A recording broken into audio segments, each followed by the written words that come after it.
Optimist International of Edmonton, and we have been supporting Chrysalis Network since the beginning, and it's my pleasure to continue to do so. So just a little bit about Optimist. We are an international organization whose mandate is to improve the lives of women and girls through social and economic empowerment. And one of the things I've been asked to talk about tonight is the Joy Award, because in reference to trafficking, human trafficking. The Joy Award is an award to recognize the efforts of a woman to end human trafficking. And now you've heard all of the gory stories and the frontline issues which have to be dealt with. And but there have been a number of initiatives made that are significant in our country that are worthy of recognition. And 10 years ago yesterday was the anniversary of the passage of the first piece of legislation in the criminal code to actually put human trafficking into the criminal code by a woman named Joy Smith, who was a member of Parliament at the time for Kildonan St. Paul in Winnipeg. And so that was a private member's bill, and it's very significant and important because rarely does a private member's bill get to the floor, let alone get passed. So that was a significant coup on her part. How did she do that? She dropped all party lines and she went office to office to office to office and spoke first to the other female MPs of all parties and sat and had tea with them and talked to them about human trafficking. And then she went to the men, members of Parliament. When the bill came to the floor, it passed unanimously. So that was a non-partisan effort on her part. Then 2 years later, I believe, and so to back up a bit, Optimist was implicit in getting that law passed because we led the petition. We sat in shopping malls and farmers markets and wherever, if that had been now, we'd be going around from table to table getting signatures, which we presented to Joy Smith, and she was able to present that to Parliament. Then 2 years later, she got the second private member's bill passed through Parliament. So now we have a law on the books in the criminal code to recognize human trafficking as a crime. The second piece of legislation she got through was to give law enforcement the power to charge under the human trafficking legislation. So we were at an event, actually it was a predecessor to the Green Light. It was a Maple Leaf Alberta's Projects Gala that we were at, and Joy Smith was the guest speaker.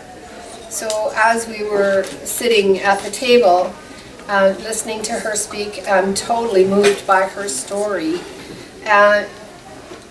Our members thought that in the midst of all the sadness, we needed to have something to be joyful about. So organically from that evening, we created the Joy Award. And the first, it's on a tripod. The first leg is Joy Smith. The second leg, in our pledge as Optimists, we pledge the joy of achievement. So that was the second leg of the tripod. And the third leg of the tripod is the joy it gives us to recognize a woman whose efforts lead to ending human trafficking. This is the fourth year that we've given out the award. Joy Smith was the first recipient. And I had a whole thing here that I was going to say. It's going. That's what I wanted to say. So our event is on International Women's Day, where we will be giving out the Joy Award for this year. I'd like to invite all of you to keep it in your mind that we need nominations for next year. And so if you know of a deserving woman whose efforts have been, they don't even have to be outstanding, just consistent and passionate and worthy of recognition, please nominate them. The other thing I wanted to say tonight is, Jackie talked about the Be Brave Ranch, and I'm asking all of you to be brave. What can we do? Here are some of the things we can do. Hound your politicians. I'll give you an example. Before the last federal election, I drove to Edson. I don't live in Edmonton, I live outside of Edmonton. I drove an hour and a half to the candidates forum. I pretty well knew who I wasn't going to vote for, but I thought I'd give them all a fair shake. So during the forum, I stood up and asked them all to speak and tell me what their philosophy was about human trafficking and what they would do in Parliament to end human trafficking. And I was shocked at the answers that I got. Denial, dismissal. So that was my opportunity. But I raised the question in a forum. And afterwards, people came up to me afterwards and, oh, I'll tell you what happened. One candidate, I don't know if I should name the party, but okay, I will. The Green Party. They do not support, they support the legalization of prostitution. They do not support the supply-demand legislation. The Bill 51. Bill 51 is the one that was passed 2 years ago, which criminalizes the perpetrator and does not criminalize criminalizes the buyer, not the seller. Okay, so it's flipped the law around. They don't support that. More detail? What Bill 51 is? Bill 51 is based on the Nordic model, started in Sweden, where it decriminalizes the seller of sex. But it criminalizes the purchaser of sex if they're charged. They have to be charged, of course. But this is a significant change. What does prostitution have to do with human trafficking? 90-some% of those in prostitution are not there because they want to be. So that's what it has to do with it. And so several countries have subsequently adopted similar types of legislation as well. So following this meeting, I had several people, I got sidetracked. So anyway, the Green Party candidate, when she spoke, I had an opportunity to I was horrified at what she was saying. It was very retrograde. And anyway, I said, so what you're saying then, if we do what you say, then you would like to have sex work as an employment option at the school work fair. The audience went, but that's what they're saying, right? If this is a legitimate occupation, then have it at the high school fair.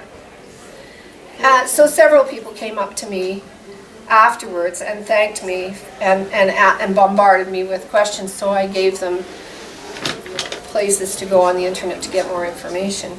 But, I'm not trying to sound like I'm very brave, because I was pretty, I felt pretty vulnerable. I felt pretty out there. But the more often you do it, the less afraid you are. It gets easier to do.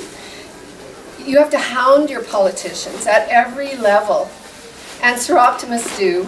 We're getting ourselves trained.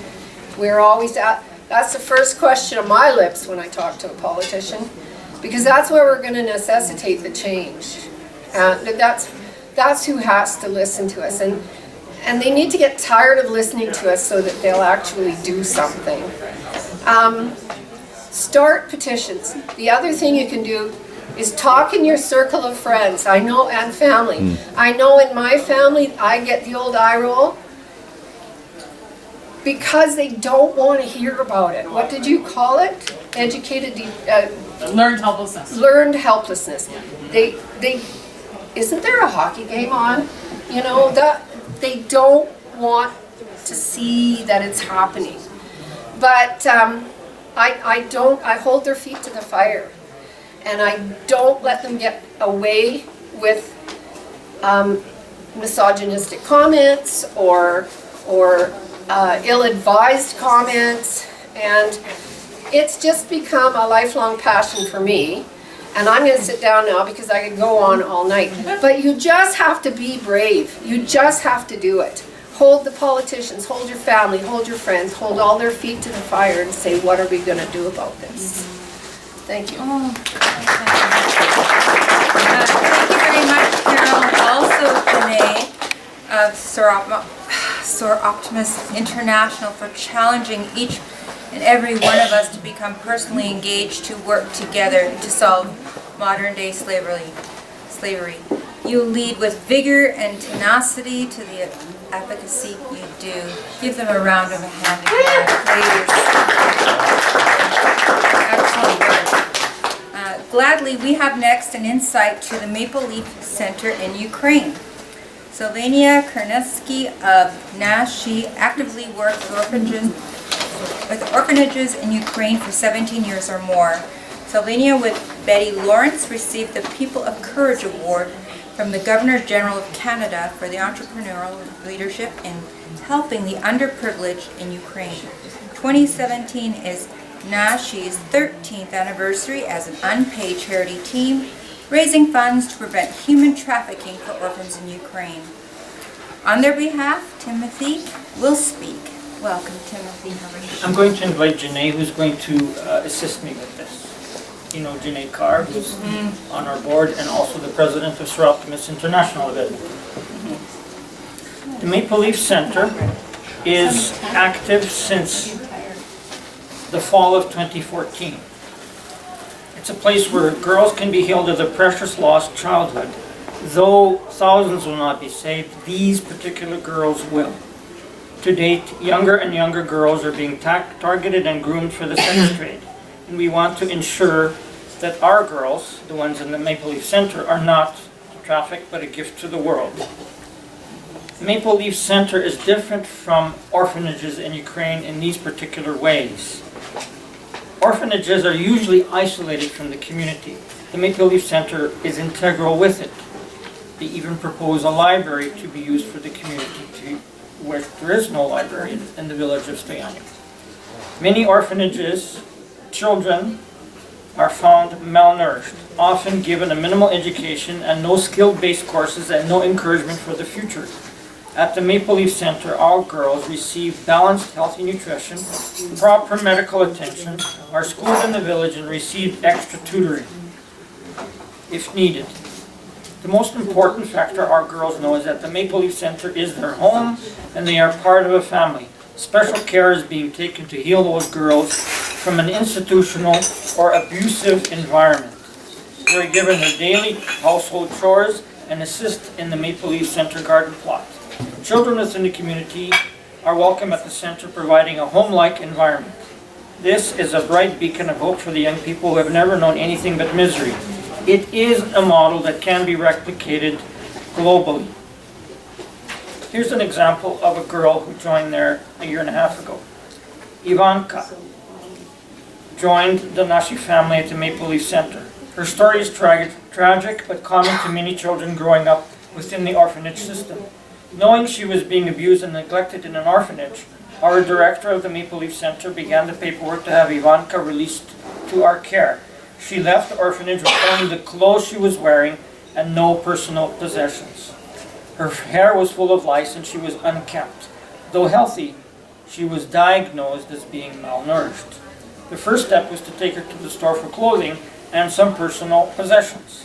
Ivanka asked for nothing. Her only words were, "Я хочу бути безпечна." I want to be safe. On paper, the government in Ukraine proclaimed children are protected. It just doesn't happen. Most unprotected the most unprotected circles in Ukraine are children. And the goal is to make this better by helping those at the Maple Leaf Center. Here's an example of another girl.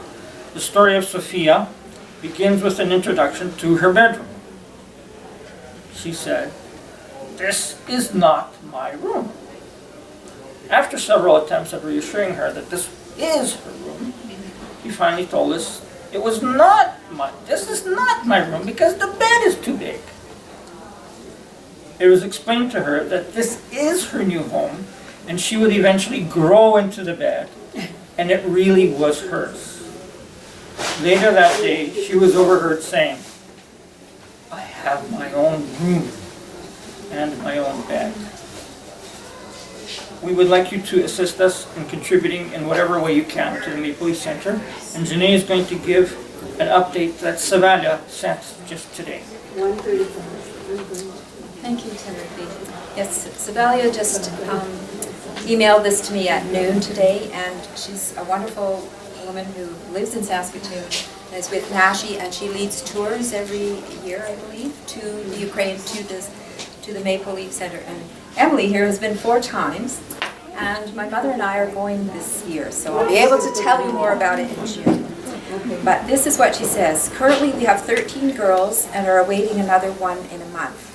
They do not take in more than 2 girls at a time as they are severely traumatized by their previous living conditions, often from an orphanage. The latest girl we got was from an orphanage, and she's 8 years old and weighed only 13 kilograms. And I did the calculation, that's 28 pounds. She was severely malnourished and likely would have died within a few months if we had not taken her to the center. The reason we are able to target certain girls is that we have an angel, in quotes, that works at one of the orphanages, and she is able to tell us about these girls who are neglected, abused, or severely malnourished. The girls all go to the village school and are doing well. This just proves that an environment can change lives. In the orphanage, they are taught within the orphanage, and most often they are not taught properly. Left to educate themselves or spending time with them on their studies is also neglected. However, the staff at the center, the Maple Leaf Center, takes them on field trips. They get to go to camp. They are encouraged to take music lessons, and they help with many of the daily chores at the center. We have a garden plot, and they learn gardening skills, as well as in the fall they are part of the harvesting and canning process. We are equipping them for life skills in the Ukraine. But we are also setting up an educational fund. These girls will be extremely fortunate. After they have finished grade 12, we will still support them in whatever post-secondary education they choose, whether it is a college education, a technical school, or university. This is our commitment. With staffing and the upkeep of the center and all the girls' needs, this costs Nashi approximately $4,000 to $5,000 a month. We do not receive any government support in Ukraine, and we do not want that support as they will then dictate our program. The capacity is 20 girls. And that's, Savalia says, please share with your group that you are going on the volunteer tour. So. I just want to add a little bit about Joyce Smith. She's working on a documentary right now that's going to be released in conjunction with the Calgary Stampede, or just before. But she has also created an educational curriculum, which she has, her background is in education, and I believe it's been in use in some of the schools in Manitoba. Recently, she did present the curriculum to teachers and some schools in southern Alberta, so it is coming. So I don't know quite where she's at with relating to a lot, because we had found out about the teachers' conventions that were here and gave her that information. So she's working on a lot of fronts right now, so there's going to probably be some announcements very soon when that documentary comes out. Thank you.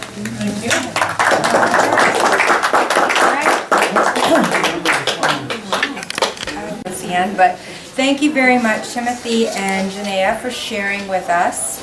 With 100,000 orphans in Ukraine, the Maple Leaf Center will surely help a good number of orphan girls in the years to come. Let's open our hearts to give to this valuable effort.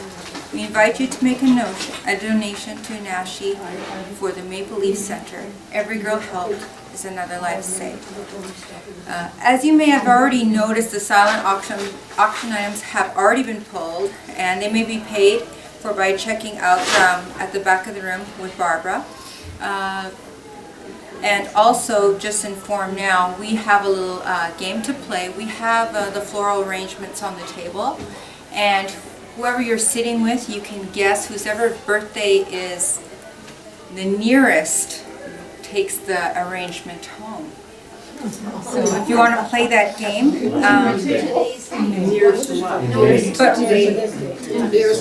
nearest to today? Okay, nearest to today. For closing remarks, I'd like to invite Barbara Day of Greenlight Awareness Society. You can see behind that. Ladies and gentlemen, I want to thank you very much for coming today. I know this has been a very intimate group. It's not what our original expectation was, but we are so grateful.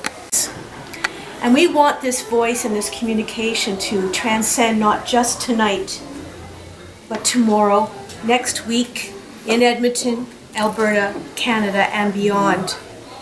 We cannot let this scourge that is ruining our social system and the ruination of our children and young people and people from all walks and races of life, we have to band together, and each one of us does have an honor now to communicate at least to one other person, and that hopefully by the time we meet again next year and create this forum, that we have grown by another 50% or more.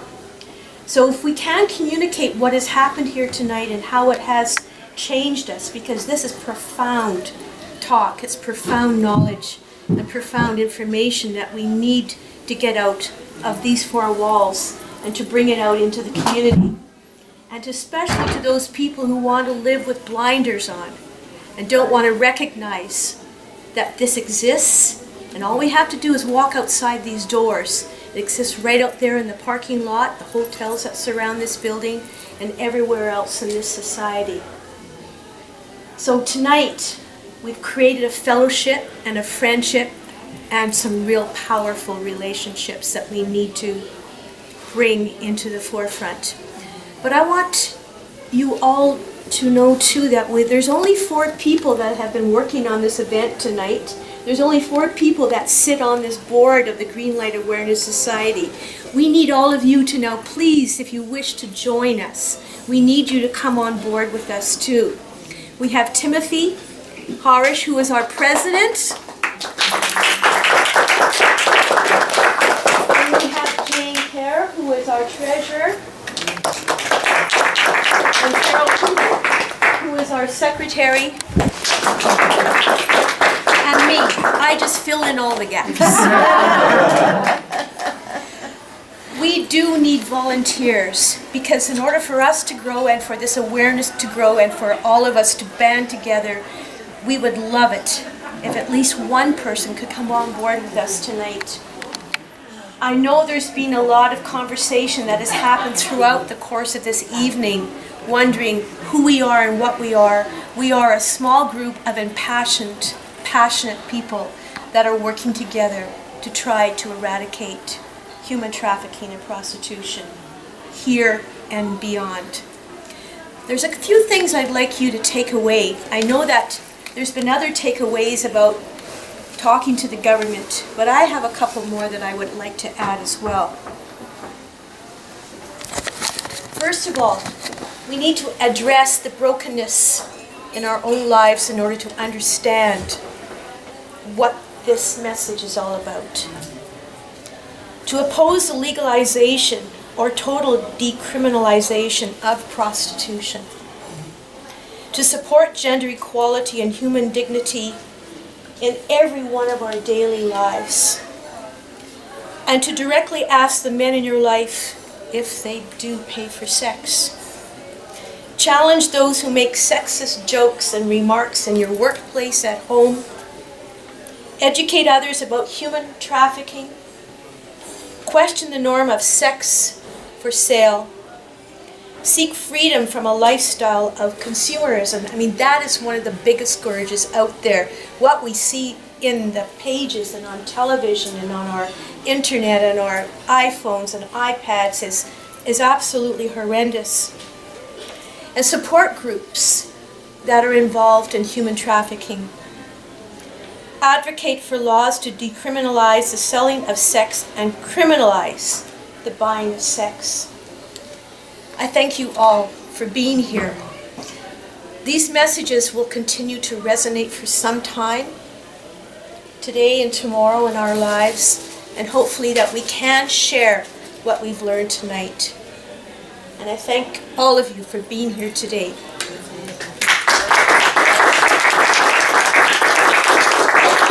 Please drive carefully. Thank you all for your presence here this evening and your commitment to freedom for trafficked humans. Thank you very much. This is Lisa Ground. Have a safe trip home and a very good night. And I'm honored to be here. Thank you. Thank you.